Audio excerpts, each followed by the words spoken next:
ਸਤਿ ਸ਼੍ਰੀ ਅਕਾਲ ਜੀ। ਕਿਤਾਬ ਡੂੰਘੀਆਂ ਸਿਖਰਾਂ, ਲੇਖਕ ਨਰਿੰਦਰ ਸਿੰਘ ਕਪੂਰ। ਇਸ ਦਾ 7ਵਾਂ ਲੇਖ ਆਵਾਜ਼ ਅਤੇ ਗੂੰਜ। ਪੁਰਸ਼ ਉਦੋਂ ਤੱਕ ਇਸਤਰੀ ਦਾ ਪਿੱਛਾ ਕਰਦਾ ਹੈ ਜਦੋਂ ਤੱਕ ਉਹ ਉਸ ਨੂੰ ਫੜ ਨਹੀਂ ਲੈਂਦੀ। ਇਸਤਰੀਆਂ ਜਾਣਦੀਆਂ ਹਨ ਕਿ ਪੁਰਸ਼ਾਂ ਨੂੰ ਧਿਆਨ ਨਾਲ ਸੁਣਨਾ ਆਪਣੀ ਗੱਲ ਮਨਵਾਉਣ ਵਿੱਚ ਸਹਾਈ ਹੁੰਦਾ ਹੈ। ਪੁਰਸ਼ ਅੰਦਰ ਇਸਤਰੀ ਲਈ ਤਾਂਘ ਅਤੇ ਇਸਤਰੀ ਵਿੱਚ ਪੁਰਸ਼ ਲਈ ਖਿੱਚ ਵਾਸਤਵ ਵਿੱਚ ਜ਼ਿੰਦਗੀ ਦੀ ਤਾਂਘ ਦੇ ਰੰਗ ਹਨ। ਇਹ ਤਾਂਘ ਹਰ ਜੀਵ ਜੰਤੂ ਵਿੱਚ ਹੁੰਦੀ ਹੈ।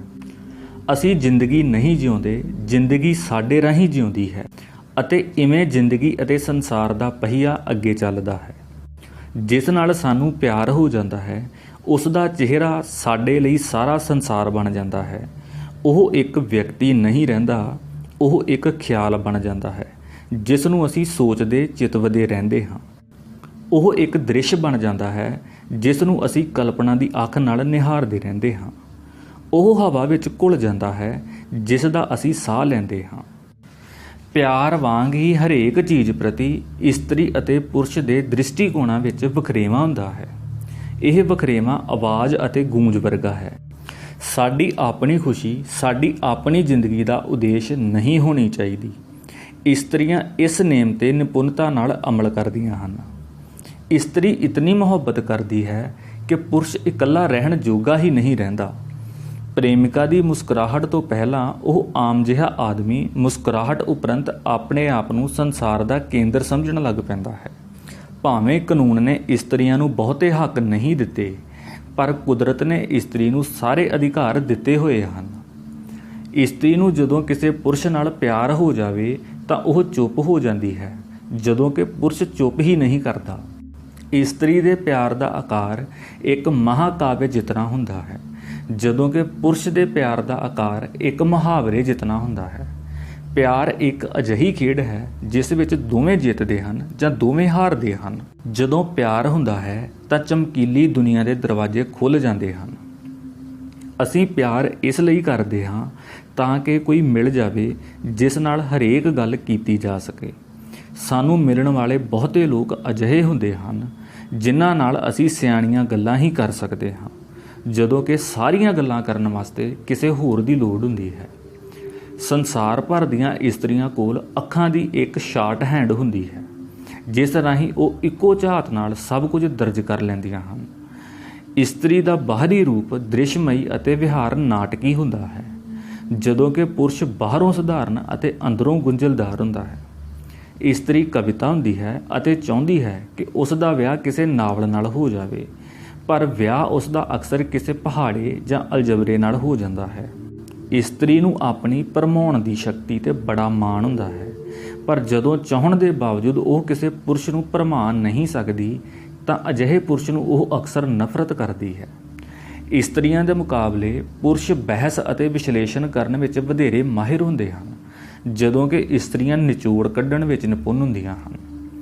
ਗੰਭੀਰ ਇਸਤਰੀ ਖੁਸ਼ ਰਹਿਣੇ ਪੁਰਸ਼ ਨਾਲ ਵਿਆਹੇ ਜਾਣ 'ਤੇ ਦੁਖੀ ਹੁੰਦੀ ਹੈ, ਕਿਉਂਕਿ ਅਜਿਹਾ ਪਤੀ ਬਾਹਰਲਿਆਂ ਲਈ ਹੁੰਦਾ ਹੈ, ਘਰ ਲਈ ਨਹੀਂ। ਦੂਜੇ ਪਾਸੇ ਗੰਭੀਰ ਪੁਰਸ਼ ਘਰ ਵਿੱਚ ਸਦਾ ਹਾਜ਼ਰ ਅਤੇ ਖੁਸ਼ ਰਹਿਣੀ ਪਤਨੀ ਨਾਲ ਮੌਜਾਂ ਮਾਣਦਾ ਹੈ। ਪੁਰਸ਼ ਆਪਣੇ ਆਪ ਨੂੰ ਬੜਾ ਸਿਆਣਾ ਸਮਝਦੇ ਹਨ, ਪਰ ਘਰ ਅੰਦਰ ਉਹਨਾਂ ਦਾ ਵਿਹਾਰ ਅਕਸਰ ਮੂਰਖਾਂ ਵਾਲਾ ਹੁੰਦਾ ਹੈ। ਘਰੋਂ ਬਾਹਰ ਇਸਤਰੀ ਨੂੰ ਅਕਸਰ ਕਿਸੇ ਪੁਰਸ਼ ਦੀ ਅਗਵਾਈ ਦੀ ਲੋੜ ਪੈਂਦੀ ਹੈ।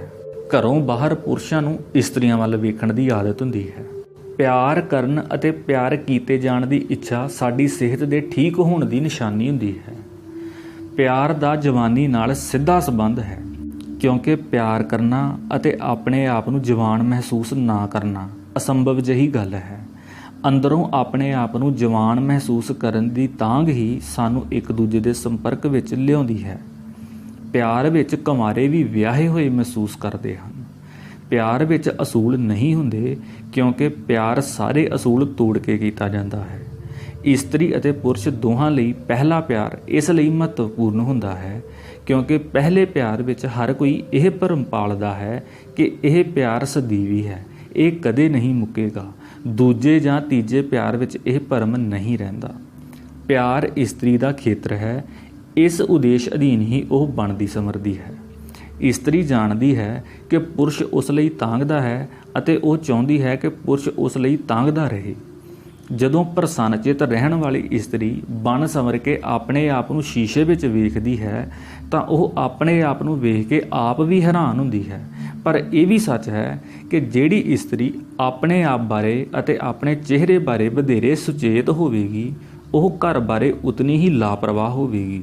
ਘਰ ਨੂੰ ਠੀਕ ਢੰਗ ਨਾਲ ਚਲਾਉਣ ਲਈ ਜ਼ਰੂਰੀ ਹੈ ਕਿ ਪਤੀ ਪਤਨੀ ਵਿੱਚੋਂ ਇੱਕ ਘਰ ਨੂੰ ਆਪਣੀ ਜ਼ਿੰਮੇਵਾਰੀ ਅਤੇ ਕਰਮ ਭੂਮੀ ਮੰਨੇ। ਪਰ ਅਜੋਕੀ ਇਸਤਰੀ ਘਰ ਨੂੰ ਆਪਣੀ ਕਰਮ ਭੂਮੀ ਮੰਨਣ ਦੀ ਥਾਂ ਆਪਣੀ ਹੇਠੀ ਸਮਝਣ ਲੱਗ ਪਈ ਹੈ। ਇਸ ਕਰਕੇ ਘਰ ਟੁੱਟ ਰਹੇ ਹਨ ਅਤੇ ਬੱਚੇ ਕੁਰਾਹੇ ਪੈ ਰਹੇ ਹਨ। ਨਿਰਸੰਦੇਹ ਘਰ ਦਾ ਕੰਮ ਅਕਾਊ, ਥਕਾਊ ਅਤੇ ਦੁਹਰਾਊ ਹੋਣ ਦੇ ਨਾਲ ਨਾਲ ਇਸਤਰੀ ਦੇ ਮਹੱਤਵ ਨੂੰ ਵੀ ਘਟਾਉਂਦਾ ਹੈ। ਇਹ ਇੱਕ ਸਮਾਜਿਕ ਸੱਚਾਈ ਹੈ ਕਿ ਜੋ ਵੀ ਇਸਤਰੀ ਨਾਲ ਜੁੜ ਜਾਂਦਾ ਹੈ ਉਹ ਸਮਾਜਿਕ ਅਤੇ ਆਰਥਿਕ ਪੱਖੋਂ ਨੀਵਾਂ ਹੋ ਜਾਂਦਾ ਹੈ।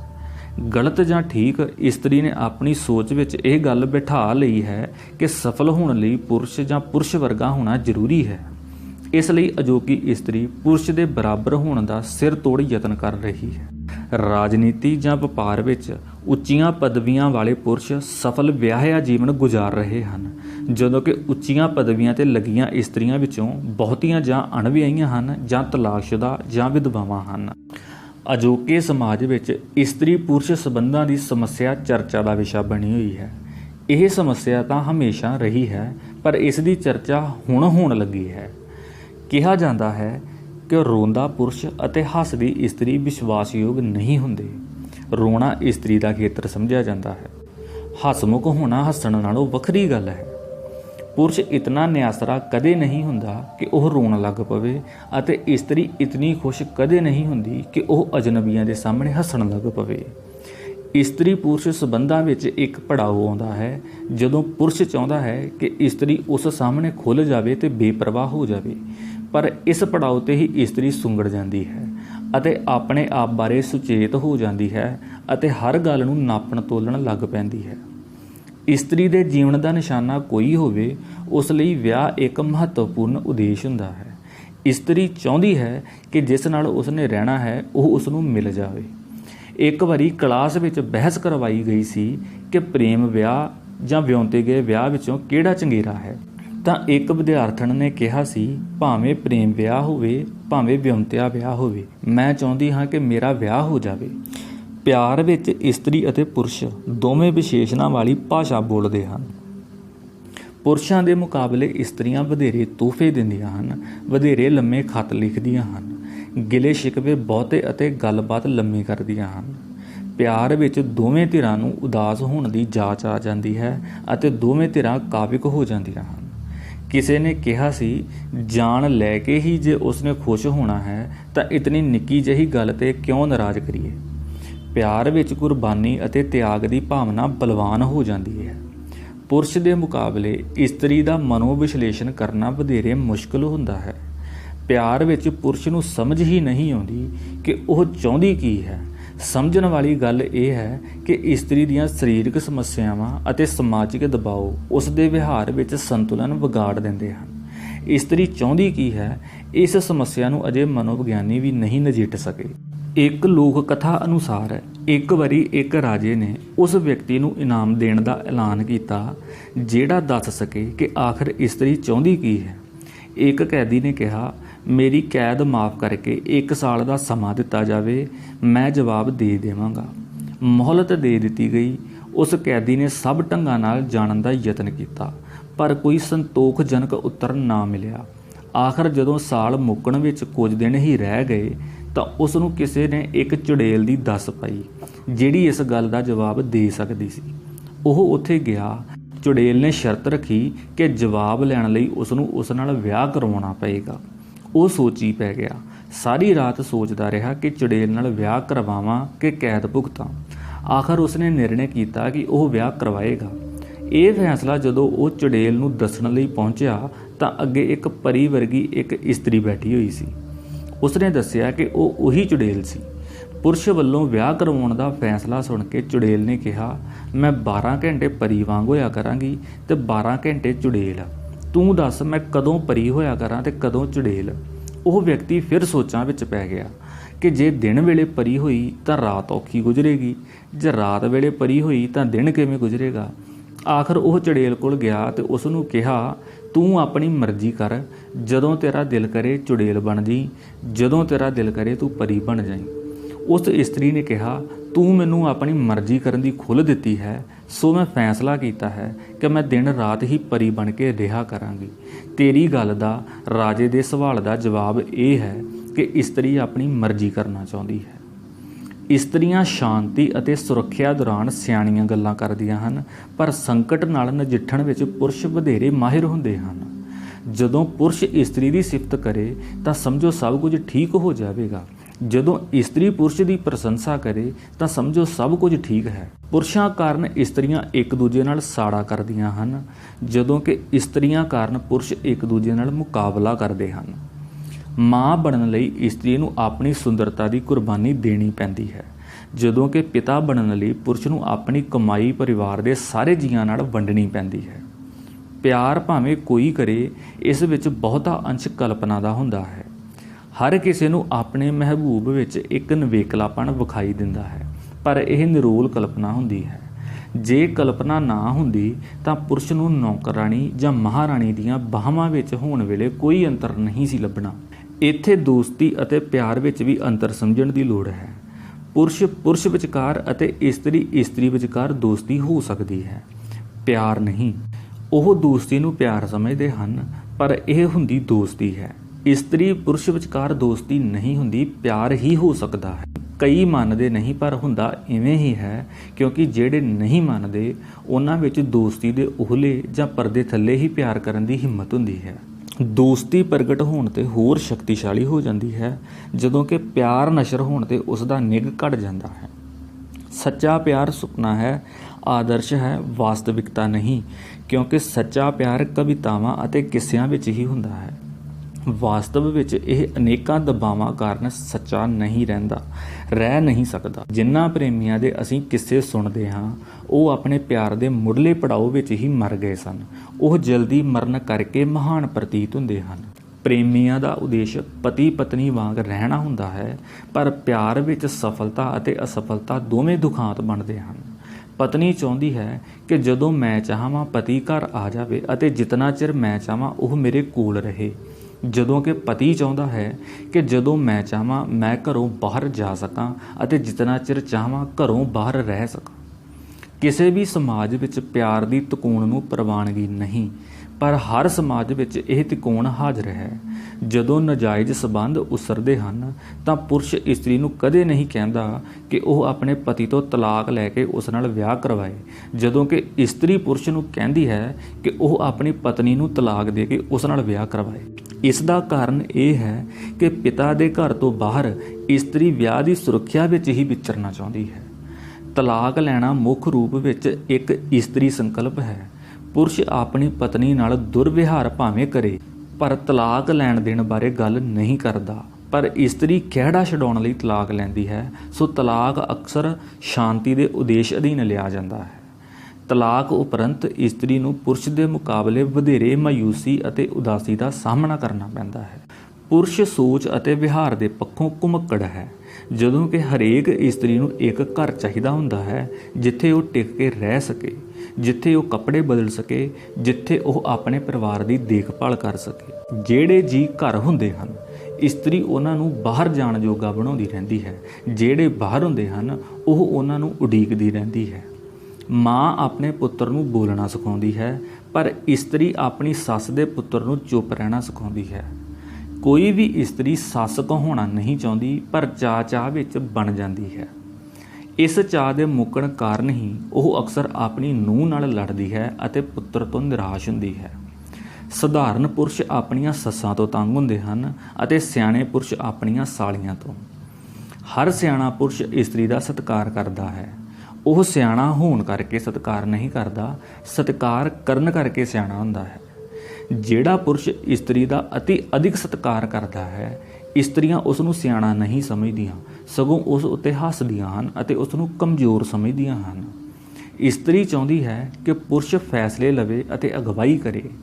ਇਸਤਰੀ ਦੀ ਸਭ ਤੋਂ ਵੱਡੀ ਸੁਰੱਖਿਆ ਉਸ ਦੀ ਜਵਾਨੀ ਅਤੇ ਸੁੰਦਰਤਾ ਹੁੰਦੀ ਹੈ। ਪੁਰਸ਼ ਅਜਿਹੀ ਸੁਰੱਖਿਆ ਆਪਣੇ ਅਹੁਦੇ ਅਤੇ ਜਾਇਦਾਦ ਵਿੱਚੋਂ ਲੱਭਦਾ ਹੈ।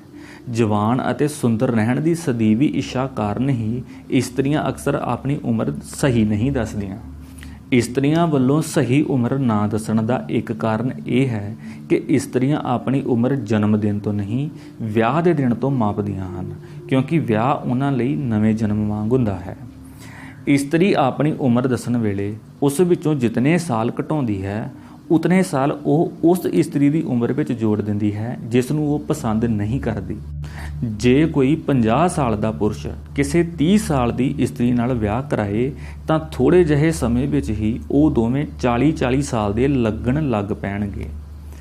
ਪੁਰਸ਼ਾਂ ਦੀ ਪਹੁੰਚ ਵਿੱਚ ਕਈ ਚੀਜ਼ਾਂ ਦਾਜ ਰਾਹੀਂ ਹੀ ਆਉਂਦੀਆਂ ਹਨ।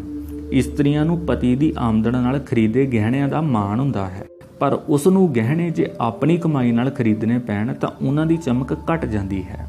ਸਹਿਮਤ ਹੋਣ ਨੂੰ ਮਨ ਤਾਂ ਨਹੀਂ ਕਰਦਾ, ਪਰ ਇਹ ਸੱਚ ਹੈ ਕਿ ਜੇ ਦਾਜ ਨਾ ਹੁੰਦਾ ਤਾਂ ਲਗਭਗ ਹਰ ਕਿਸੇ ਨੇ ਉਧੜ ਜਾਣਾ ਸੀ। ਦਾਜ ਦੀ ਧਰਵਾਸ ਨਾਲ ਵਿਆਹ ਉਡੀਕਣਯੋਗ ਅਤੇ ਬਰਦਾਸ਼ਤ ਕਰਨਯੋਗ ਬਣਾਏ ਜਾਂਦੇ ਹਨ। ਸੁੰਦਰ ਇਸਤਰੀਆਂ ਅਤੇ ਸ਼ਕਤੀਸ਼ਾਲੀ ਪੁਰਸ਼ ਇੱਕ ਪਿਆਰ ਜਾਂ ਇੱਕ ਵਿਆਹ ਨਾਲ ਸੰਤੁਸ਼ਟ ਨਹੀਂ ਹੁੰਦੇ। ਅਜਿਹਾ ਵਾਪਰਨ ਵਿੱਚ ਕਿਸੇ ਦਾ ਦੋਸ਼ ਨਹੀਂ ਹੁੰਦਾ। ਸੁੰਦਰ ਇਸਤਰੀਆਂ ਵਿੱਚ ਦੂਜੇ ਪੁਰਸ਼ ਦਿਲਚਸਪੀ ਲੈਂਦੇ ਹਨ ਅਤੇ ਸ਼ਕਤੀਸ਼ਾਲੀ ਪੁਰਸ਼ਾਂ ਵਿੱਚ ਦੂਜੀਆਂ ਇਸਤਰੀਆਂ ਦੀ ਦਿਲਚਸਪੀ ਵੱਧ ਜਾਂਦੀ ਹੈ। ਜਿਹੜਾ ਪੁਰਸ਼ ਇਸਤਰੀ ਦੀ ਸੁੰਦਰਤਾ ਦੀ ਪ੍ਰਸ਼ੰਸਾ ਨਹੀਂ ਕਰ ਸਕਦਾ, ਉਸ ਦਾ ਅਰਥ ਹੈ ਕਿ ਉਸ ਨੂੰ ਇਸਤਰੀ ਦੀਆਂ ਭਾਵਨਾਵਾਂ ਦੀ ਕਦਰ ਨਹੀਂ। ਅਜੇ ਤੱਕ ਸੰਸਾਰ ਵਿੱਚ ਇੱਕ ਵੀ ਮਿਸਾਲ ਅਜਿਹੀ ਨਹੀਂ ਮਿਲਦੀ ਜਦੋਂ ਭਾਂਡੇ ਮਾਂਜਦੇ ਜਾਂ ਕੱਪੜੇ ਧੋਂਦੇ ਪਤੀ ਨੂੰ ਪਤਨੀ ਨੇ ਬੁਰਾ ਭਲਾ ਕਿਹਾ ਹੋਵੇ। ਇਸਤਰੀ ਚਾਹੁੰਦੀ ਹੈ ਕਿ ਪਤੀ ਯਾਦ ਰੱਖੇ ਕਿ ਉਸ ਦਾ ਪਰਿਵਾਰ ਉਸਾਰਨ ਲਈ ਉਹ ਆਪਣੇ ਪਰਿਵਾਰ ਦਾ ਤਿਆਗ ਕਰਕੇ ਆਈ ਹੈ। ਪੁਰਸ਼ਾਂ ਅਤੇ ਇਸਤਰੀਆਂ ਦੇ ਸਮਝਣ ਦੇ ਢੰਗ ਤਰੀਕੇ ਵਿੱਚ ਵੀ ਅੰਤਰ ਹੁੰਦਾ ਹੈ। ਇਸਤਰੀਆਂ ਭਾਵੇਂ ਜਾਣਦੀਆਂ ਕੁਝ ਨਹੀਂ ਹੁੰਦੀਆਂ, ਪਰ ਸਮਝਦੀਆਂ ਸਭ ਕੁਝ ਹੁੰਦੀਆਂ ਹਨ, ਜਦੋਂ ਕਿ ਪੁਰਸ਼ ਜਾਣਦੇ ਸਭ ਕੁਝ ਹੁੰਦੇ ਹਨ ਪਰ ਸਮਝਦੇ ਕੁਝ ਨਹੀਂ। ਇਸਤਰੀ ਸੰਕੇਤਾਂ ਵਿੱਚ ਅਤੇ ਸੰਕੇਤਕ ਭਾਸ਼ਾ ਵਿੱਚ ਗੱਲ ਕਰਦੀ ਹੈ, ਜਦੋਂ ਕਿ ਪੁਰਸ਼ ਹਰ ਗੱਲ ਨੂੰ ਸਪਸ਼ਟ ਕਰਨ ਦਾ ਯਤਨ ਕਰਦਾ ਹੈ। ਇਸਤਰੀ ਜਦੋਂ ਪੁਰਸ਼ ਨੂੰ ਚੁੰਮਦੀ ਹੈ ਤਾਂ ਸੰਕੇਤ ਵੀ ਦਿੰਦੀ ਹੈ ਕਿ ਮੇਰੇ ਦਿਲ ਦੇ ਬੂਹੇ ਖੁੱਲ੍ਹੇ ਹਨ। ਜਦੋਂ ਇਸਤਰੀ ਬੱਚੇ ਨੂੰ ਚੁੰਮਦੀ ਹੈ ਤਾਂ ਸਮਝਦੀ ਹੈ ਕਿ ਬੱਚਾ ਉਸ ਦੇ ਚੁੰਮਣ ਨਾਲ ਹੋਰ ਵੀ ਸੋਹਣਾ ਹੋ ਗਿਆ ਹੋਵੇਗਾ, ਸੋ ਚੁੰਮਣ ਉਪਰੰਤ ਉਹ ਬੱਚੇ ਦਾ ਮੂੰਹ ਜ਼ਰੂਰ ਵੇਖਦੀ ਹੈ। ਜੇ ਪੁਰਸ਼ ਨੂੰ ਇਸਤਰੀ ਪਿਆਰ ਨਾ ਮਿਲੇ ਤਾਂ ਉਹ ਮੂਰਖ ਅਤੇ ਗੈਰ ਜ਼ਿੰਮੇਵਾਰ ਮੁੰਡਾ ਹੀ ਰਹਿੰਦਾ ਹੈ, ਸੁਚੱਜਾ ਪੁਰਸ਼ ਨਹੀਂ ਬਣਦਾ। ਜੇ ਇਸਤਰੀ ਨੂੰ ਪੁਰਸ਼ ਪਿਆਰ ਨਾ ਮਿਲੇ ਤਾਂ ਉਹ ਆਪਣੇ ਆਪ ਨੂੰ ਸੋਹਣੀ ਨਹੀਂ ਸਮਝਦੀ ਅਤੇ ਆਪਣੇ ਆਪ ਨੂੰ ਕੋਸਦੀ ਰਹਿੰਦੀ ਹੈ। ਜੇ ਘਰ ਵਿੱਚ ਧੀ ਨਾ ਹੋਵੇ ਤਾਂ ਪੁਰਸ਼ ਕੁਝ ਵੀ ਹੋਵੇ, ਉਸ ਵਿੱਚ ਪਿਤਾ ਵਾਲੇ ਚੰਗੇ ਗੁਣ ਲੱਛਣ ਨਹੀਂ ਉਪਜਦੇ। ਜੇ ਘਰ ਵਿੱਚ ਪੁੱਤਰ ਨਾ ਹੋਵੇ ਤਾਂ ਇਸਤਰੀ ਡਰੀ ਡਰੀ ਰਹਿੰਦੀ ਹੈ। ਜਿਸ ਪੁਰਸ਼ ਨੂੰ ਕਿਸੇ ਵੀ ਮਨੁੱਖ ਵਿੱਚ ਵਿਸ਼ਵਾਸ ਨਹੀਂ ਹੁੰਦਾ, ਉਹ ਵੀ ਚਾਹੁੰਦਾ ਹੈ ਕਿ ਕੋਈ ਇਸਤਰੀ ਉਸ ਉੱਤੇ ਵਿਸ਼ਵਾਸ ਕਰੇ। ਪੁਰਸ਼ ਸੰਖੇਪ ਗੱਲ ਕਰਦੇ ਹਨ ਅਤੇ ਗੱਲ ਮੁਕਾ ਕੇ ਚੱਲ ਪੈਂਦੇ ਹਨ, ਜਦੋਂ ਕਿ ਇਸਤਰੀਆਂ ਨੇ ਗੇਟ ਦੇ ਕੋਲ ਖਲੋ ਕੇ ਕੀਤੀਆਂ ਗੱਲਾਂ ਦੁਹਰਾਉਣੀਆਂ ਹੁੰਦੀਆਂ ਹਨ। ਸੁੱਖ ਅਤੇ ਸੁਤੰਤਰਤਾ ਦੀ ਚੋਣ ਵਿੱਚ ਪੁਰਸ਼ ਸੁਤੰਤਰਤਾ ਦੀ ਅਤੇ ਇਸਤਰੀਆਂ ਸੁੱਖ ਦੀ ਚੋਣ ਕਰਦੀਆਂ ਹਨ। ਇਹ ਇੱਕ ਵਿਸ਼ਵ ਵਿਆਪੀ ਸੱਚ ਹੈ ਕਿ ਸਾਦਗੀ ਅਤੇ ਸਾਦੇ ਜੀਵਨ ਦੀਆਂ ਸਾਰੀਆਂ ਗੱਲਾਂ ਪੁਰਸ਼ਾਂ ਨੇ ਹੀ ਕੀਤੀਆਂ ਹਨ, ਜਦੋਂ ਕਿ ਇਸਤਰੀਆਂ ਸੁਭਾਵਿਕ ਹੀ ਸ਼ਾਹਾਨਾ ਅਤੇ ਚਮਕੀਲੇ ਜੀਵਨ, ਜਸ਼ਨ ਅਤੇ ਰੌਣਕ ਦੀਆਂ ਅਭਿਲਾਸ਼ੀ ਹੁੰਦੀਆਂ ਹਨ। ਦੂਜੇ ਪਾਸੇ ਸੋਗ ਮਨਾਉਣ ਅਤੇ ਦੁੱਖ ਪ੍ਰਗਟਾਉਣ ਵਿੱਚ ਵੀ ਪੁਰਸ਼ਾਂ ਦੇ ਮੁਕਾਬਲੇ ਇਸਤਰੀਆਂ ਵਧੇਰੇ ਨਿਪੁੰਨ ਹੁੰਦੀਆਂ ਹਨ। ਪੁਰਸ਼ ਦੁਰੇਡੀਆਂ ਚੀਜ਼ਾਂ, ਥਾਵਾਂ, ਵਿਅਕਤੀਆਂ ਆਦਿ ਵਿੱਚ ਦਿਲਚਸਪੀ ਲੈਂਦੇ ਹਨ, ਜਦੋਂ ਕਿ ਇਸਤਰੀਆਂ ਦੀ ਵਧੇਰੇ ਦਿਲਚਸਪੀ ਨੇੜੇ ਦੀਆਂ ਚੀਜ਼ਾਂ ਵਿੱਚ, ਆਪਣੇ ਆਪ ਵਿੱਚ, ਆਪਣੇ ਪਰਿਵਾਰ ਦੇ ਜੀਆਂ ਵਿੱਚ, ਗੁਆਂਢੀਆਂ ਵਿੱਚ, ਰਿਸ਼ਤੇਦਾਰਾਂ ਆਦਿ ਵਿੱਚ ਹੁੰਦੀ ਹੈ। ਪੁਰਸ਼ਾਂ ਦੀ ਦਿਲਚਸਪੀ ਹਥਿਆਰਾਂ, ਜੰਗਾਂ, ਜਿੱਤਾਂ ਅਤੇ ਲਾਭਾਂ ਵਿੱਚ ਹੁੰਦੀ ਹੈ, ਜਦੋਂ ਕਿ ਇਸਤਰੀਆਂ ਦੀ ਦਿਲਚਸਪੀ ਰਿਸ਼ਤਿਆਂ ਦੀ ਸਮਾਜਿਕ ਸੱਭਿਆਚਾਰਕ ਉਧੇੜ-ਬੁਣ ਵਿੱਚ ਹੁੰਦੀ ਹੈ। ਜੋ ਆਨੰਦ ਪੁਰਸ਼ ਨੂੰ ਪੈਸੇ ਕਮਾਉਣ ਅਤੇ ਆਮਦਨ ਵਧਾਉਣ ਨਾਲ ਮਿਲਦਾ ਹੈ, ਇਸਤਰੀਆਂ ਨੂੰ ਉਹੀ ਆਨੰਦ ਕੀਮਤੀ ਗਹਿਣੇ ਪਾ ਕੇ, ਚੰਗੇ ਨਵੇਂ ਫੱਬਵੇਂ ਅਤੇ ਪੁਰਸ਼ਾਂ ਦਾ ਧਿਆਨ ਖਿੱਚਣ ਵਾਲੇ ਕੱਪੜੇ ਪਹਿਨ ਕੇ ਮਿਲਦਾ ਹੈ। ਪੁਰਸ਼ ਨੂੰ ਪੈਸੇ ਕਮਾ ਕੇ ਖੁਸ਼ੀ ਮਿਲਦੀ ਹੈ, ਇਸਤਰੀ ਨੂੰ ਪੈਸੇ ਖਰਚ ਕੇ ਖੁਸ਼ੀ ਮਿਲਦੀ ਹੈ। ਬੱਚੇ ਦੇ ਰੋਣ ਨਾਲ ਮਾਂ ਥੱਕ ਜਾਂਦੀ ਹੈ, ਜਦੋਂ ਕਿ ਪਿਤਾ ਚਿੜ ਜਾਂਦਾ ਹੈ। ਇਸਤਰੀਆਂ ਦੀ ਹਾਜ਼ਰੀ ਨਾਲ ਪੁਰਸ਼ ਚੁਸਤ ਹੋ ਜਾਂਦੇ ਹਨ ਅਤੇ ਪੁਰਸ਼ਾਂ ਦੀ ਹਾਜ਼ਰੀ ਵਿੱਚ ਇਸਤਰੀਆਂ ਜਵਾਨ ਹੋ ਜਾਂਦੀਆਂ ਹਨ। ਜਦੋਂ ਵੀ ਇਸਤਰੀਆਂ ਪੁਰਸ਼ਾਂ ਦੀ ਗੱਲ ਹੋਵੇਗੀ ਤਾਂ ਪਿਆਰ ਦੀ ਗੱਲ ਤਾਂ ਹੋਵੇਗੀ ਹੀ। ਹਰੇਕ ਪੁਰਸ਼ ਅਤੇ ਇਸਤਰੀ ਦੀ ਮੁੱਢਲੀ ਇੱਛਾ ਪ੍ਰੇਮ ਕਰਨ ਦੀ ਅਤੇ ਪ੍ਰੇਮੀ ਬਣਨ ਦੀ ਹੁੰਦੀ ਹੈ। ਪਿਆਰ ਨੂੰ ਪਾਗਲਪਨ ਤਾਂ ਨਹੀਂ ਕਹਿਣਾ ਚਾਹੀਦਾ, ਪਰ ਪਾਗਲਪਨ ਨਾਲ ਇਸ ਦੀਆਂ ਸਾਂਝਾਂ ਅਨੇਕ ਹਨ। ਸਮਾਜ ਕੋਈ ਹੋਵੇ, ਇਸਤਰੀਆਂ ਪੁਰਸ਼ਾਂ ਦੇ ਪਰਸਪਰ ਵਿਹਾਰ ਦੇ ਨੇਮ ਲਗਭਗ ਇੱਕੋ ਜਿਹੇ ਹੁੰਦੇ ਹਨ। ਜਦੋਂ ਪ੍ਰੇਮੀ ਪ੍ਰੇਮਿਕਾ ਕੋਲ ਹੁੰਦਾ ਹੈ ਤਾਂ ਉਹ ਦੋਵੇਂ ਸਾਰੀ ਰਾਤ ਸੌਂਦੇ ਨਹੀਂ। ਜਦੋਂ ਉਹ ਦੂਰ ਹੁੰਦੇ ਹਨ ਤਾਂ ਉਹਨਾਂ ਨੂੰ ਨੀਂਦ ਨਹੀਂ ਆਉਂਦੀ। ਸੋ ਇਸ ਵਰਤਾਰੇ ਦਾ ਨਿਚੋੜ ਇਹ ਹੈ ਕਿ ਪ੍ਰੇਮੀਆਂ ਨੇ ਤਾਂ ਜਾਗਣਾ ਹੀ ਹੁੰਦਾ ਹੈ। ਪ੍ਰੇਮੀ ਬਹੁਤ ਕੁਝ ਕਹਿਣਾ ਚਾਹੁੰਦਾ ਹੈ, ਪਰ ਪ੍ਰੇਮਿਕਾ ਦੀਆਂ ਅੱਖਾਂ ਗੱਲ ਹੀ ਨਹੀਂ ਕਰਨ ਦਿੰਦੀਆਂ। ਜਿਵੇਂ ਕਹਿ ਰਹੀਆਂ ਹੋਣ, ਗੱਲਾਂ ਹੀ ਕਰੀ ਜਾਵੇਂਗਾ। ਪ੍ਰੇਮਿਕਾ ਸਭ ਕੁਝ ਸਮਝਾਉਣ ਦੇ ਬਾਵਜੂਦ ਸਮਝਦੀ ਹੈ ਕਿ ਪ੍ਰੇਮੀ ਨੂੰ ਸਮਝ ਨਹੀਂ ਆਈ। ਪ੍ਰੇਮੀ ਕਹਿੰਦਾ ਹੈ, ਸਾਰੀ ਰਾਤ ਚੰਨ ਵੇਖਦੇ ਰਹੇ, ਸੋਚਿਆ ਤੁਸੀਂ ਸਾਹਮਣੇ ਹੀ ਹੋ। ਪ੍ਰੇਮਿਕਾ ਕਹਿੰਦੀ ਹੈ, ਤੁਸੀਂ ਸਾਹਮਣੇ ਹੋ ਪਰ ਪਤਾ ਨਹੀਂ ਕਿਉਂ ਫਿਰ ਵੀ ਤੁਹਾਡੀ ਉਡੀਕ ਹੈ। ਇਸਤਰੀ ਅਤੇ ਪੁਰਸ਼ ਇੱਕ ਦੂਜੇ ਦੀ ਆਵਾਜ਼ ਅਤੇ ਇੱਕ ਦੂਜੇ ਦੀ ਗੂੰਜ ਹਨ।